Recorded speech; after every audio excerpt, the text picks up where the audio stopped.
Hi everyone, so we will be solving PYQs on Hardy-Weinberg equilibrium because we discussed it in the last video. So let's start with the questions. The first question is, if the frequency of a dominant phenotype is 75% in a stable population, so the population is in HQE, then the frequency of the recessive allele is. So it's very easy to think that it will be 100 minus 75, 25%, but that's not right. The frequency of the dominant phenotype, so that means capital G is 75 individuals out of 100, or small g, both of them together is 75 individuals. So 25 individuals are for small g. Am I right? So Q square in this case is 25 upon 100, that is 0.25. Yeah. So let's figure then. Q would be, so 0.5 is 0.25, so Q would be 0.5, right? So Q is 0.5 and you need the frequency of the recessive allele. So 0.5 of 100, that is 50%. So if Q, see again, frequency is basically, this is basically 0.5 matlab number of individuals by total. So total is 100, so number of individuals would be 0.5 into 100, that is 50. So the correct answer in this case would be 50. So you cannot directly subtract it again because 75 will stand for both of these, right? So therefore it will be 50. Coming to the second question, the frequency of an autosomal lethal gene, the moment they have said that autosomal lethal gene and the frequency is 0.4, we know that P plus Q is equal to 1, right? So either P or Q is 0.4, right? So because it's the lower number, right, 0.6 would be the counterpart of it. So therefore Q is 0.4, that's for sure.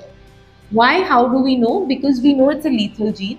So because it's a lethal gene, the dominant phenotype and the dominant allele will be present in higher numbers. So it's easier to consider that 6 out of 10 people will be dominant or will not have the disease as compared to 4 out of 10 those that have the disease.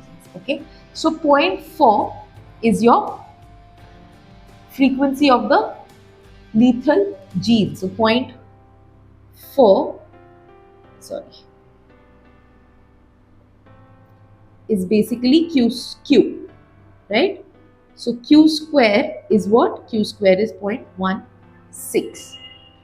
P is 0.6 and P square is 0.36. Now what do you have to find out? The frequency of carrier. So because now again it's a recessive disorder, you know that carrier would mean 2PQ, the heterozygous condition. So we would do 2 into 0.4 into 0.6, that is 0.48, right? So out of 200 individuals, 0.48 into 200, so that would come up to, so 8 2s are 16, 9, so 96 individuals. That would be your correct answer, right? Because 2PQ is what you had to find, because you had to obviously find the carrier. Therefore, you had to find the heterozygous. Okay. Moving on to the third question. Tasters and non-tasters. So for multiple compounds, chemical compounds, tasting can be a genetic component. So for this particular given substance, tasters are dominant over non-tasters, right? So now 36% are non-tasters. So I can say that 36 upon 100, that is 0.36, is Q square. Therefore, Q in this case will become 0.06, right? Sorry, 0.6. Q will become 0.6. P will become 0.4, right? So what do you have to find? The frequency of heterozygote. So you will do 2 into P into Q, and that would be 0.48. So 48% would be the correct answer. I hope this much was okay with you. We will carry on with other questions as well, so stay tuned. Continuing with PYQs from Hardy-Weinberg equilibrium.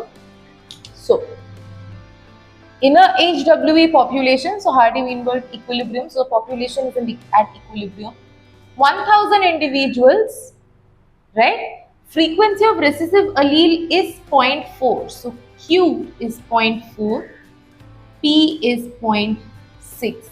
So, how many will have the homozygous genotype? So, you basically need to know P square mein kitne honge, how many in P square, right?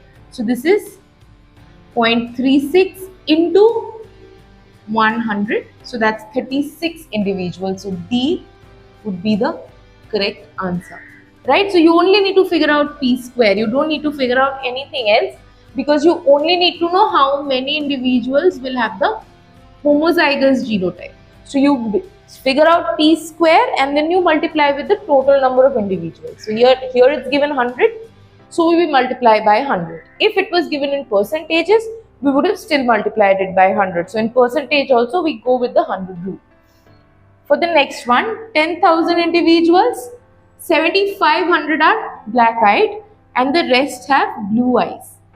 Right? So that is very easy to understand that blue eyes is the recessive genotype.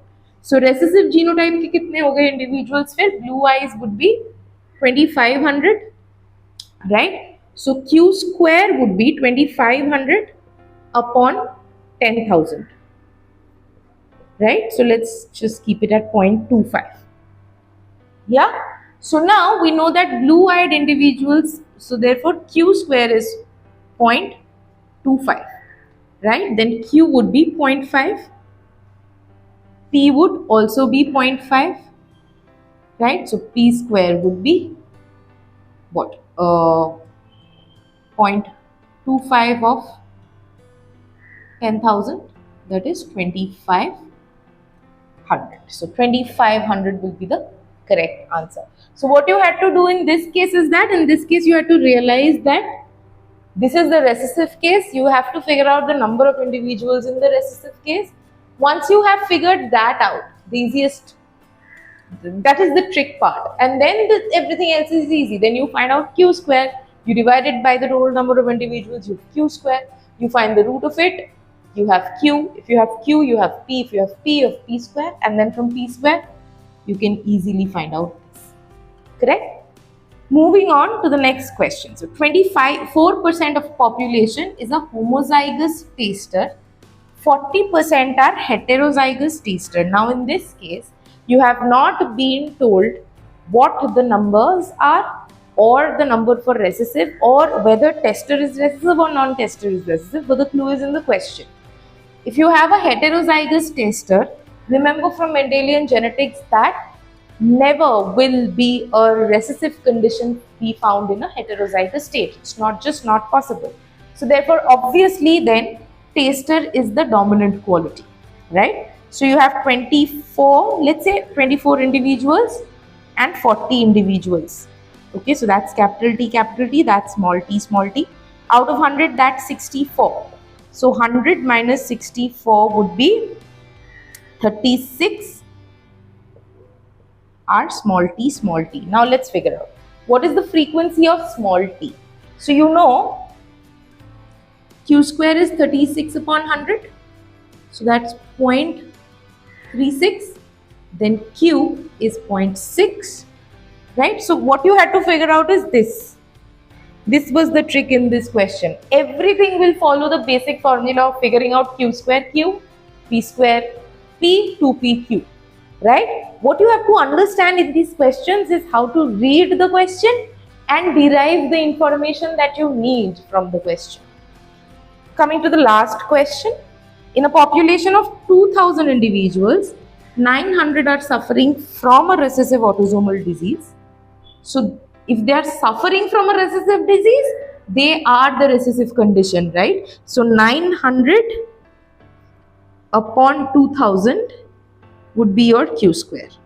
Because they already have the disease and it's a recessive disease, so they must be the homozygous condition, homozygous recessive condition. So then you can figure out Q square from here. Q square would be 0.45. Yeah. So now if you have Q square, you also have Q. Q would be something around 0.67, approximated to down to 2 digits. Okay. Now 500 are carriers, but this is an extra information that was given to you just to puzzle you. It has no use in the question. Gene frequency of recessive gene is. So you just need to figure out Q. So you could have figured it out with this much of information as well. You did not need this. This was given so that you get confused, right? So 67 is the frequency. So we have considered there were 100 individuals. We'll multiply it by 100. So 67% would be then the correct answer to this. I hope you understand these questions. These questions are very, very basic, very easy 4 marks to score in NEET. But you will have to understand how to read the question, and you will have to have your concepts of genetics clear, so that these terms of heterozygous, recessive, lethal, autosomal, all of these, stable population, genetic drift, random mutation, these should be crystal clear in your head, so that when you face questions like this, you can pick the numbers that you need and you can figure out what you need to do depending on what the question has asked of you. I hope this was interesting. We'll see you later. Thank you.